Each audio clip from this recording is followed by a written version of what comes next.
Caos.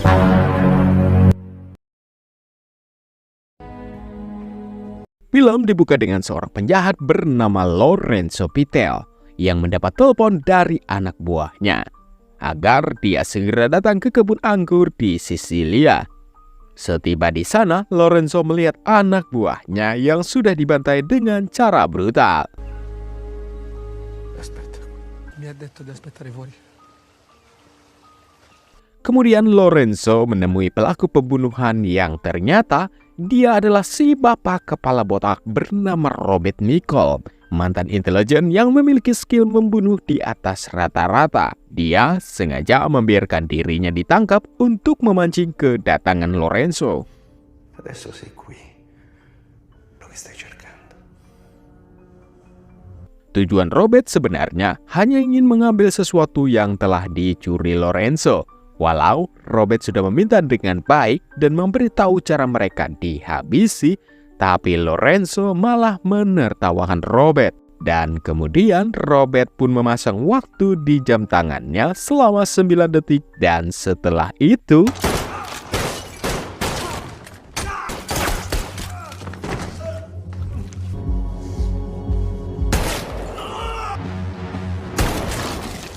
setelah membereskan situasi Lorenzo, Robert yang akan pergi tiba-tiba ditembak oleh anak Lorenzo. Tapi karena masih bocil, maka Robert tidak membalas dan membiarkannya pergi. Robert yang terluka cukup parah mencoba bunuh diri, tapi senjatanya sudah kehabisan peluru dan dia yakin itu belum waktunya dia dipanggil Tuhan. Di perjalanan, Robert pingsan dan ditemukan oleh seorang polisi bernama Gio. Gio kemudian membawa Robert ke tempat seorang dokter bernama Enzo untuk dirawat. Porta una coperta, mettigliela sulle gambe. Grazie, così va bene. Setelah sadar, Enzo kemudian bertanya kepada Robert apakah dia membantu orang baik atau dia membantu orang jahat. Dan Robert hanya menjawab kalau dirinya tidak tahu apakah dirinya ini orang baik atau orang jahat.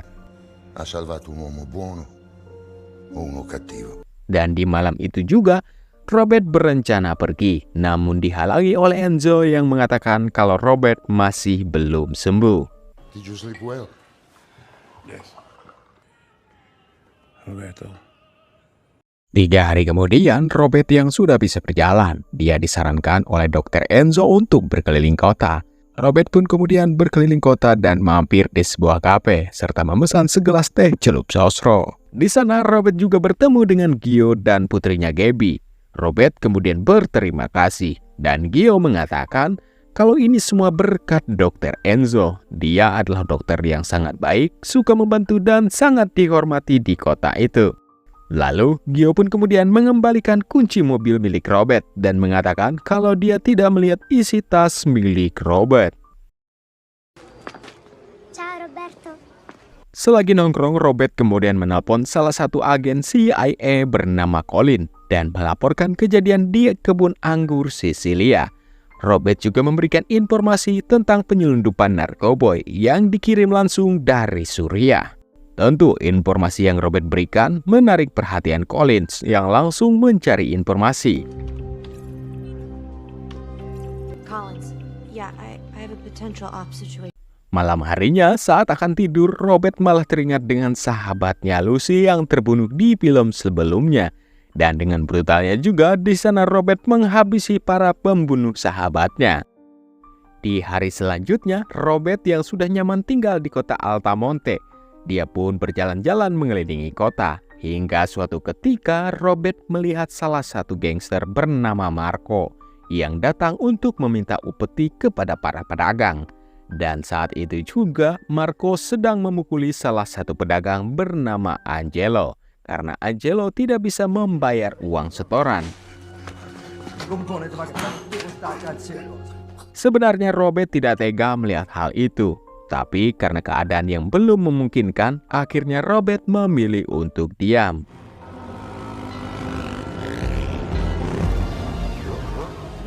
Marco kemudian menemui saudaranya seorang mafia Camorra paling berkuasa di Altamonte bernama Vincent, yang saat itu ingin membeli bangunan milik salah satu warga. Tapi karena mereka menolak untuk menjualnya, hingga kemudian Vincent sengaja melakukan hal itu untuk mengintimidasi warga lainnya. Scene kemudian berpindah ke Collins yang sudah berada di perkebunan anggur milik Lorenzo. Di sana dia mendapati uang sebesar 11 juta dolar dan narkoboy yang dikirim langsung dari Suriah. Mereka kemudian berasumsi kalau kejahatan di Italia ada hubungannya dengan para teroris di Suriah. Di sisi lain, Robert yang saat itu dinyatakan sembuh oleh Enzo. Dia pun berniat untuk pergi dari kota Altamento. Tapi saat dia berada di jalan, terjadi sebuah kebakaran di toko ikan milik Angelo. Dan malam itu Robert pun melihat si pelakunya adalah kelompok Marco. Robert pun akhirnya membatalkan niatnya untuk pergi demi menumpas para gangster. Di kantor polisi, Gio sedang menggali informasi mencari pelaku pembakaran malam itu. Tapi tanpa dia sadari kalau yang dia gali adalah orang yang berbahaya. Seperti biasa, Robert yang sedang menikmati segelas teh celup menyadari kalau ada yang diam-diam mengambil foto dirinya. Dia adalah Colin yang berhasil melacak Robert. Colin penasaran tentang Robert yang bisa memiliki nomor telepon agen CIA serta informasi sindikat kejahatan yang ada di Sisilia, serta pada siapa Robert bekerja. Robert hanya menjawab kalau dirinya hanya lewat pada waktu itu dan mengambil sesuatu dari Lorenzo. Dan Robert tidak memberi jawaban pada siapa dia bekerja. Not even a little curious? About? Call. Very good. Di sisi lain, Gio yang saat itu ingin menjemput putrinya mendapat telepon kalau anaknya telah diculik. Gio pun buru-buru pulang, namun setiba di rumah, Gio telah ditunggu oleh Marco yang langsung menghantam dirinya.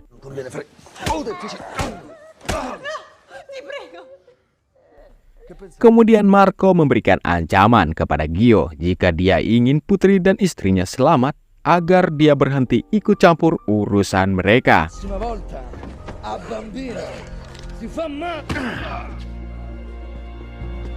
Setelah itu, Gio pun menemui Enzo untuk mengobati lukanya. Dan Robert yang berada di sana menjadi penasaran tentang apa yang terjadi.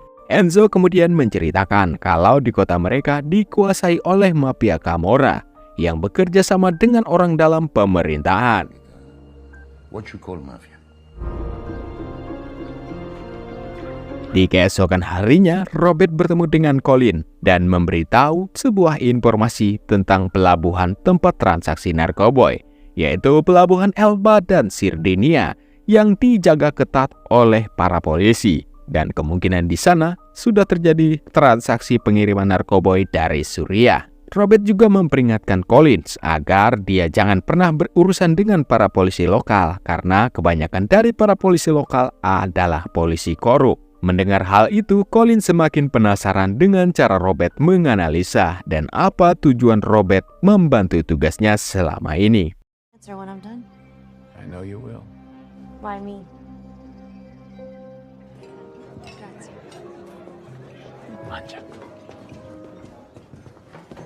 Malam harinya, Marco mendatangi Gio untuk memintanya menyiapkan sebuah perahu.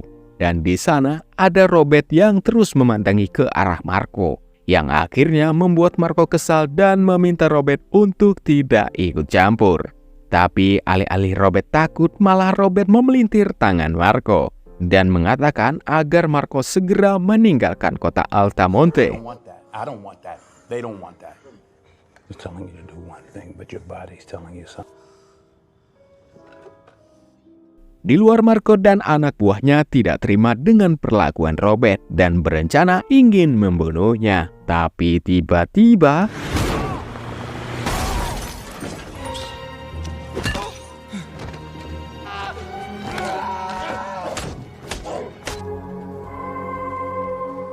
Non è la solita roba. di keesokan harinya, para polisi pun menemukan Marco dan anak buahnya yang sudah berpindah alam. Dan polisi juga menemukan beberapa paket narkoboy di tempat kejadian. Scene berpindah ke Colin yang menemui kepala polisi setempat bernama Barella untuk mencari informasi dan ingin bertemu dengan beberapa tahanan. Setelah melihat daftar dari Colin, Barella pun melarang Colin untuk menemui salah satu tahanan. Non mi preoccuperei. I'm here to give you an opportunity. Tapi semakin dilarang, Colin justru menemui Sinapi, dan berkat informasi dari Sinapi berjenggot, CIA berhasil menangkap para kurir narkoboy.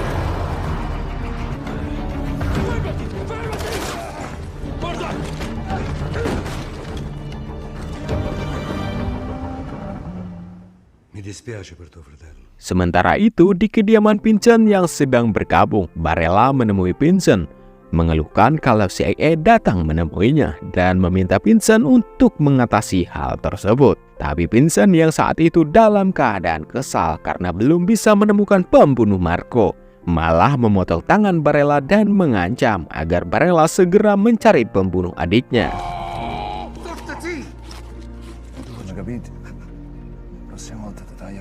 Saat itu Colin yang ingin pergi menjenguk Barella mendapat telepon dari Robert yang mengatakan kalau pelaku pengeboman di Roma adalah mafia Camorra.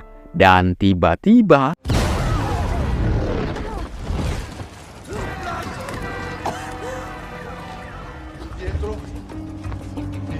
I got this, Collins. You're gonna be okay. Altamonte! Zado dalle vostre strade!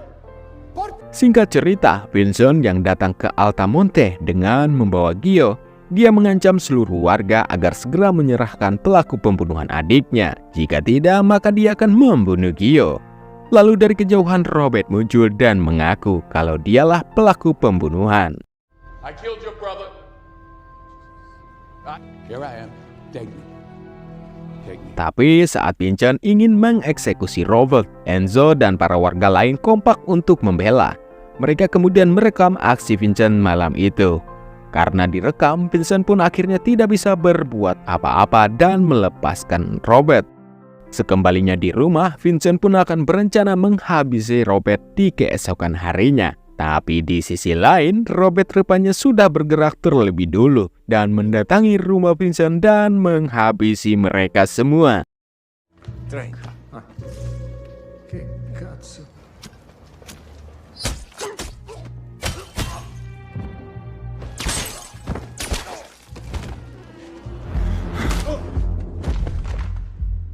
Bill, stop your heart.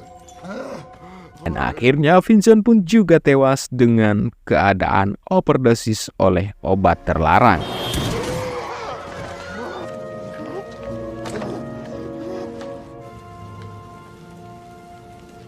Singkat kisah, keesokan harinya Robert pun menemui Colin di rumah sakit. Dia membawa tas berisi uang pensiunan milik seorang petani di Boston yang telah dicuri Lorenzo. Lorenzo melakukan pencurian uang pensiun dengan cara menyewa para hacker hebat.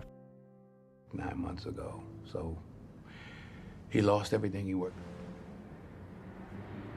Emma Collins, we spoke on the phone. Come on in. Kemudian Robert meminta Colin untuk mengirimkan tas itu kepada si petani di Boston. Angel. It's a good question. Dan di sini fakta lainnya. Kenapa Robert membantu Colin selama ini? Karena Colin adalah anak mantan rekan atau sahabatnya yang mati bernama Lucy di film sebelumnya. Di akhir film, akhirnya Robert memutuskan untuk tinggal di kota Altamento. Dan film Bapak si Kepala Botak pun tamat.